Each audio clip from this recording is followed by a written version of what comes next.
Bonsoir à tous. Je vous souhaite la bienvenue dans le conte de Fais-moi peur. Installez-vous dans le noir le plus complet. Écoutez ma voix jusqu'à la fin de la vidéo. Mon histoire des contes de Fais-moi peur s'intitule Le fantôme de l'adolescente démoniaque de la forêt. C'est parti que mon histoire réelle à la fois flippante commence. Un groupe de 6 personnes, très jeunes, majeurs mais jeunes, décida de partir en aventure. Un petit week-end dans une petite forêt. Cette histoire-là s'est passée aux États-Unis. Il prépara les quads, les petits quads, les durées. Ils étaient tout contents, ils étaient tout ravis.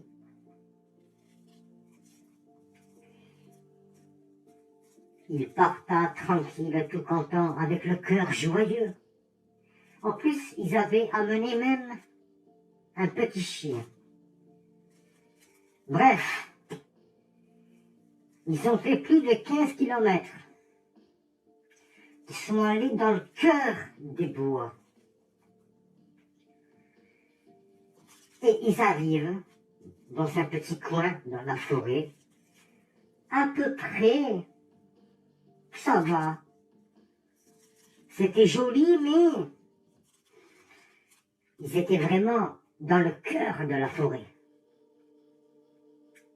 Ça fait quand même flipper.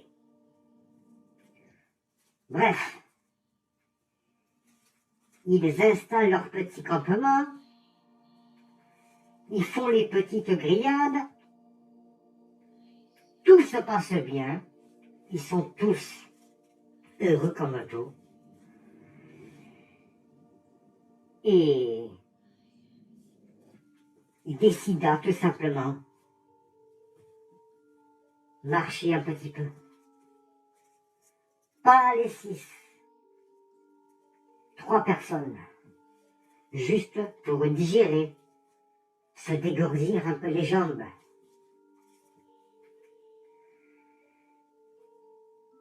Et forcément, ils ont pris le petit chien avec eux. Ils promènent et les 3 autres sont restés sur place, garder le campement. Bref. Et ceux qui avaient le chien, ceux qui étaient en train de se promener, d'un seul coup, le chien, le petit chien, il s'arrête, il regarde devant lui. Pourtant, ils avaient des grosses lampes, les 3. Et devant, il n'y avait rien. Et le chien, il s'est mis à courir, mais devant lui. Comme si qu'il était en train de courir après un steak. Ils n'ont rien compris, alors que d'habitude, ce petit chien-là, il est bien. Et les 3, ils se disent, oh, c'est peut-être, de loin, peut-être qu'il a vu un lièvre ou un lapin, et il s'amuse à courir après. Mais non, vous allez comprendre. Il cherche le chien, il appelle, il appelle, il appelle, il appelle. Pas de réponse. Au bout de 4 minutes, quand vous recherchez un chien dans les bois, dans le noir, croyez-moi que 4 minutes, c'est quand même long. Au bout de 4 minutes, ils entendent un hurlement, mais hurlement de leur chien. Ils se sont dit, peut-être que le chien s'est fait attaquer par un sanglier ou un chevreuil, ils ne savent pas, ils ne savent pas.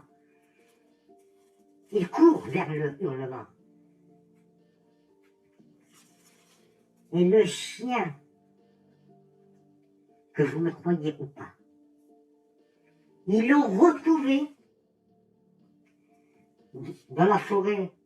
Vous savez, dans une forêt, des fois vous avez des arbres qui sont immenses. Vous ne pouvez pas monter à l'arbre, tellement que les branches, elles sont en hauteur. Ils ont retrouvé leur chien en hauteur pendue au bout de 4 minutes.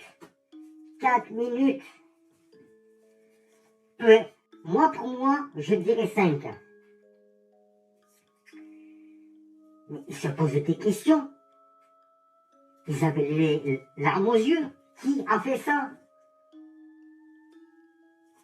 Il faut une grue pour monter à un arbre. Il est impossible, même pas avec une échelle. Il faut une grue. Comment le chien,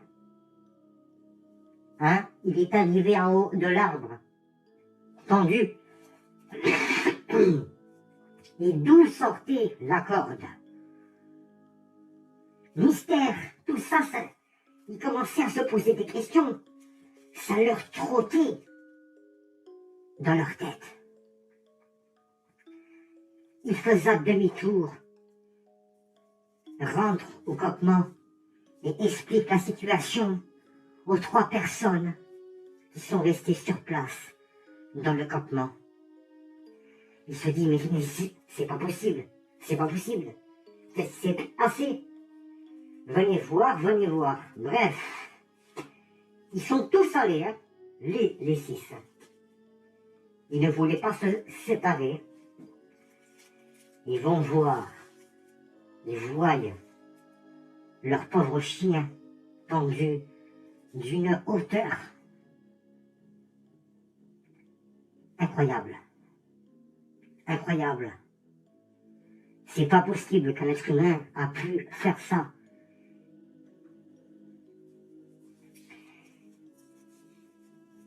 Mais malheureusement, c'est qu'ils ont entendu l'histoire de cette adolescente morte dans cette forêt. Un jour, cette jeune fille qui s'appelait Christelle, celle qui est décédée, rentre chez elle, mineure elle était, et dit à sa mère, il y a quelqu'un qui me suit, enfin qui m'a suivi jusqu'à la maison. Et sa mère lui dit, mais peut-être que tu as rêvé. Non, non, non, j'ai pas rêvé, c'était un mec qui était en noir, le visage très, mais vraiment pâle, très pâle. Et il avait un regard noir, quoi. La mère, elle n'a pas cru. Au bout de quelques jours, la fille, de mieux de rentrer de l'école tranquillement chez elle, elle avait disparu. Voilà. Mais complètement disparu. Et pour eux, voilà, c'était un kidnapping, quoi. Voilà. Ils n'ont jamais retrouvé, même au bout de quelques années, le cadavre de cette fille-là. Jamais. Jamais. Et ils sentaient pour eux que on ne la verra plus, notre fille. C'est fini. C'est fini. Pour nous, elle est morte. Bref. Revenons à ces petits jeunes-là. Il décida de faire quelque chose. On ne peut pas partir comme ça. Faut qu'on regarde ce qui a fait ça. Il y a sûrement quelque chose qui a fait ça. Et décida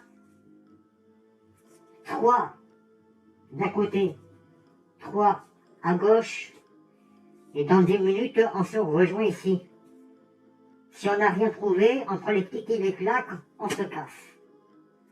Et on va signaler ce qui s'est passé à la police. Ils se séparent, ils commencent à marcher. Ils regardent de droite à gauche. Et pendant un moment, il y en a 3 qui se sont un peu trop séparés.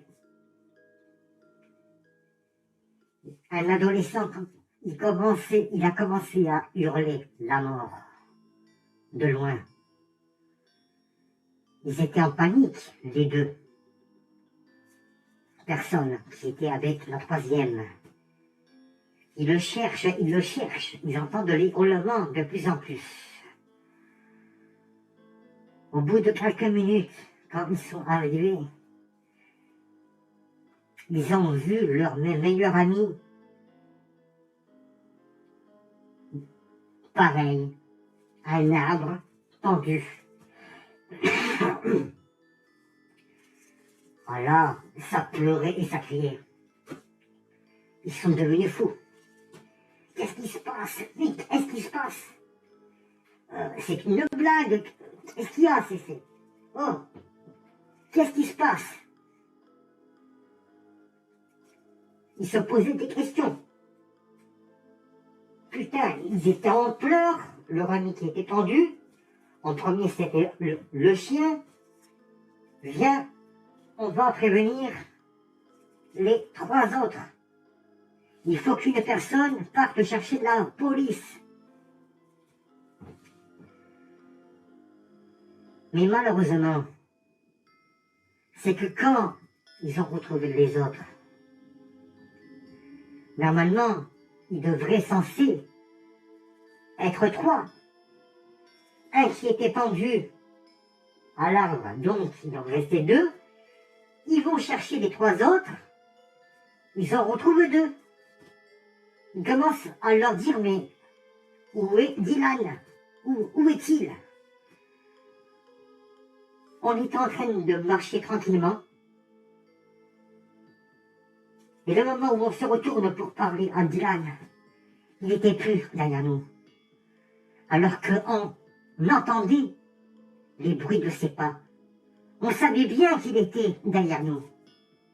Donc ça faisait 2 victimes en plus. Pourquoi 2 victimes en plus? En partant avec les quads pour aller chercher des secours, ils ont expliqué aussi la situation pour leur ami qu'ils ont retrouvé pendu et un autre qui a disparu. Ils prennent les quads, ils partent, ils commencent à partir et juste avant de sortir de la forêt, vers leur gauche à eux, qu'est-ce qu'ils voient? La deuxième personne de pendu, celui qui marchait derrière leur pote. D'un seul coup, ils se sont retournés, plus personne. Comment a-t-il disparu? Comment ils se sont pendus? D'où sortaient les cordes? Donc, si vous comprenez, ça fait 3 victimes. Le petit chien, le deuxième, ils ont retrouvé pendu, et 3e, bien sûr, qui était en train de marcher et qui avait complètement disparu. C'est ça le problème. Bref, ils arrivent aux forces de l'ordre, police, bien sûr, normal, logique, lol. Ils expliquent la situation. Voilà, bref, il y a eu une enquête. Et quand ils ont été convoqués au commissariat, bien sûr, ces pauvres victimes, il y a un flic, il leur a expliqué l'histoire. Voilà, est-ce que vous avez déjà entendu parler d'il y a quelques années? Une gamine a disparu, qui habitait pas loin des bois, dans une grande maison avec les parents. Ah oui, oui, oui, oui, oui. Et voilà, justement, c'est un peu ça qui nous a attirés pour aller dormir là-bas. Voilà, juste pour... voilà, la peur. La peur. Et croyez-moi, ils seront hantés toute leur vie. Forcément, la police ont retrouvé les cadavres et ils ne comprennent pas non plus comment les victimes sont arrivées d'une telle hauteur. Incroyable, c'est pas possible. Il faut une grue pour monter un arbre pareil. Avec une échelle, c'est impossible. Impossible. Les branches, elles sont trop hautes. Et voilà, mes petites victimes. Mon histoire réelle. J'espère qu'elle vous a plu. Like la vidéo. Abonne-toi si c'est parfait. Et n'oublie pas, bien sûr, le pouce bleu. Et j'espère que le fantôme de Scream, Stab, vous plaît. Ouh, fantôme. J'attends les commentaires. Et dites-moi si vous vous êtes régalés. Et dites-moi comment ces pauvres victimes sont arrivées d'une telle hauteur. Incroyable. C'était Stab. Je vous souhaite une agréable soirée à tous. Bonsoir.